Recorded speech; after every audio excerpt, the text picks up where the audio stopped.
Your Excellency, Sir Edmund Lawrence, our Governor General of St. Kitts and Nevis, I'm really not in a position to compete with the Madam Master of Ceremonies and the Minister who spoke before me in terms of going through the entire protocol list. And so I would just like to identify one or two guests who may have escaped the protocol mentioning.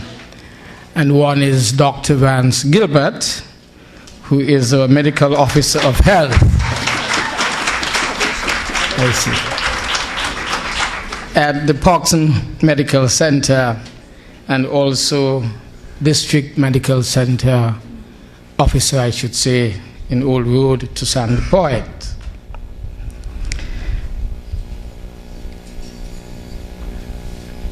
I want to say a very warm welcome and thank you to everyone who has gathered here today to witness the opening of the new Horizons Rehabilitation Center, a center into which a great deal of thought and planning has been invested, and the center that really reflects this government's commitment to ensure that every child and every young person has a chance in this, the land of his birth.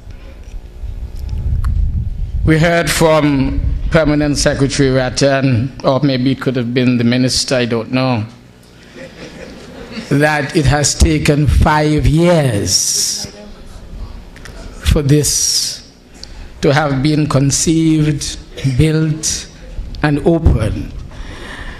And as she said that, my good friend Minister Skerritt said, boy, it's a whole term.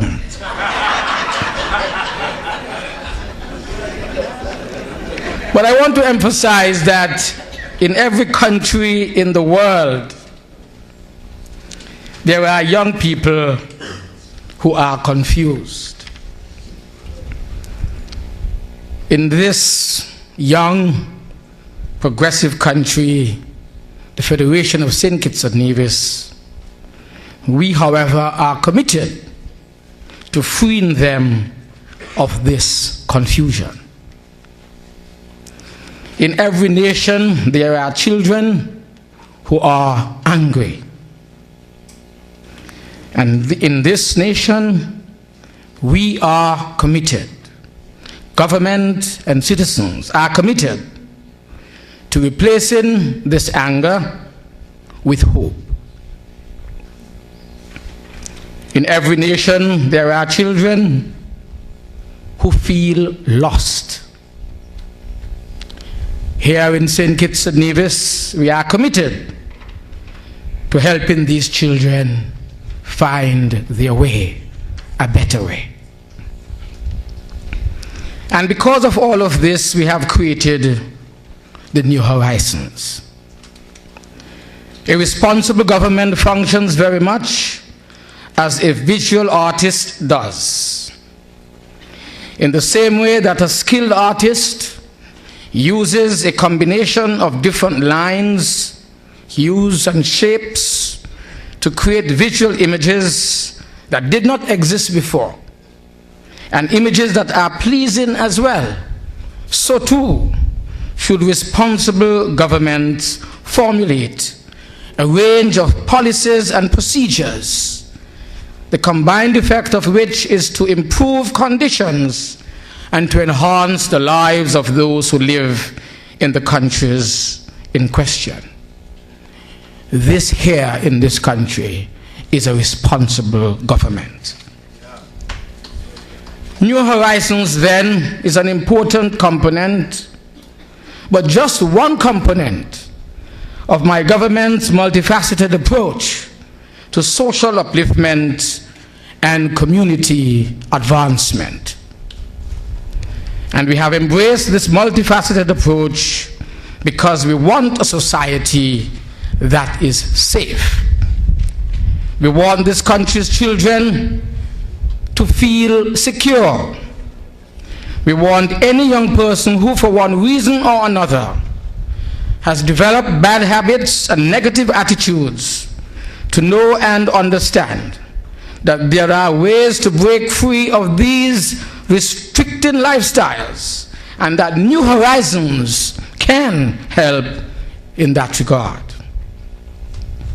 And we want young people for whom life has become difficult to have a fair chance to become responsible human beings, free of the fears and the stresses of having no place to live.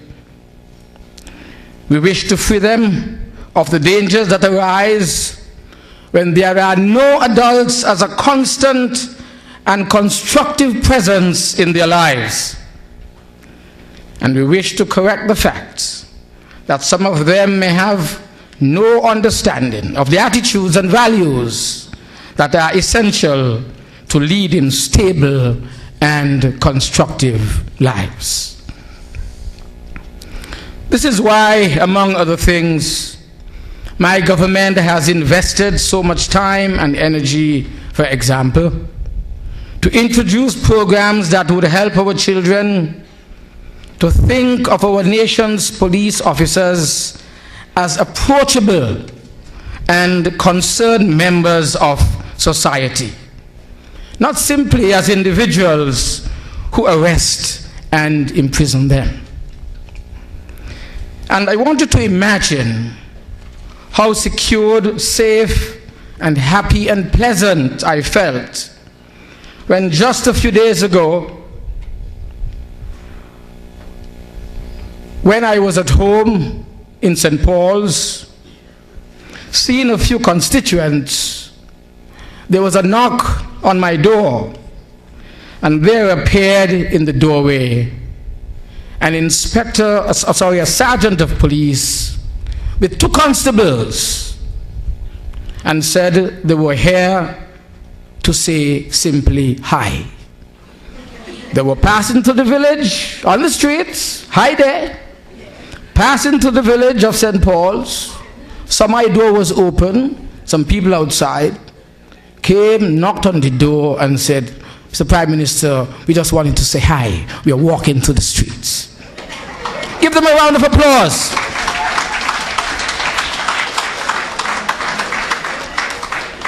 And that is why the visits of the Commissioner of Police to our nation's schools, for example, have contributed significantly in this regard.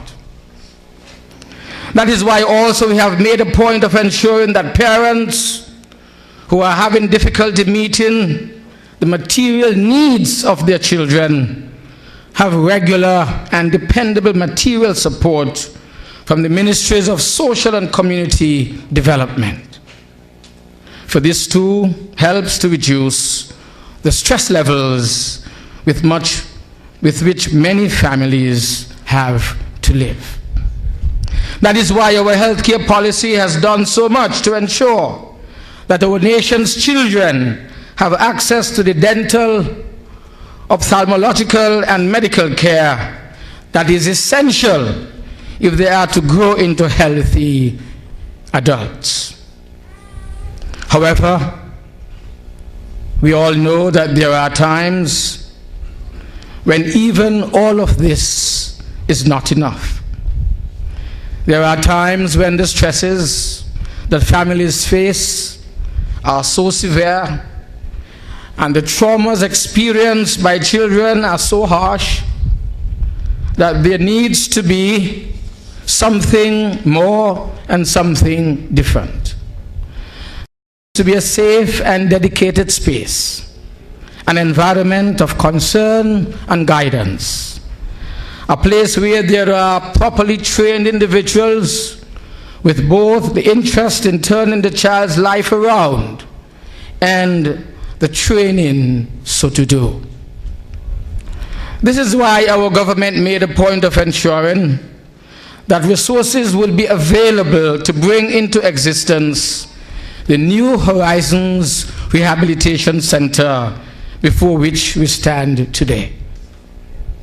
And I stress the word rehabilitation because rehabilitation is what New Horizons is all about.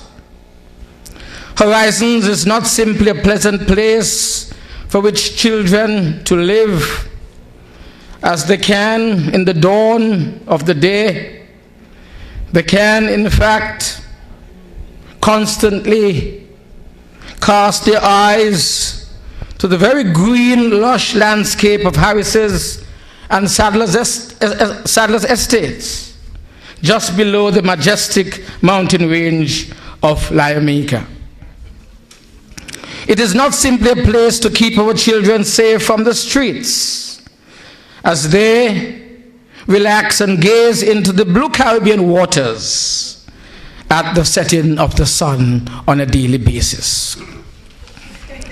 And it most assuredly does not exist to serve as a quasi-prison. New Horizons was established in order to inculcate those values, the behaviors, the attitudes, and the habits, the outlooks, and the approaches that are key to a safe and constructive life, but which unfortunately some young people need special help in mastering. In addition, New Horizons was established to avoid children under the age of 18 who may have committed various infractions from being housed in facilities in which older, much more experienced, and sometimes hardened criminals are being kept. We don't want them to be kept there. And so to everyone whose hard work and vision resulted in New Horizons now being available to young people in this country, to young people who are in need, I say thank you. I say thanks also to our development partners, the Caribbean Development Bank, which responded so many years ago to our request for a project that can assist St. Kitts and Nevis through the earliest wave of youth restlessness that eventually rose to youth crime and violence, and which eventually saw the emergence of gangs in our country as they are and were in the Caribbean region. We thank the United States government and US aid for, and also I should say our friendly countries who are represented by the resident ambassadors here, who I'm sure will do their part in support of the programs that will be produced here at New Horizons. Ladies and gentlemen, what we have before us this evening is the physical infrastructure that will keep the children who will live here safe from the elements. They are most welcomed here at Harris's, this tiny village nestled between the larger village of Sadler's and the smaller village of Bellevue. Let us give the people of Sadler's, Harris's, and Bellevue a tremendous round of applause for providing a home for these young people who need your care and our attention. What we shall also have here, however, will be highly trained and dedicated personnel drawn from the communities near and far who are committed to turning young lives around. And together, this structure and the personnel that will be assigned here will provide for the children who will live here a very clear and steady path to stable and hopeful futures. Indeed, what this facility will provide is literally new horizons. May God bless. May God guide. May God protect all who will live and work here as they are given a second chance with a new beginning. God bless you. Thank you.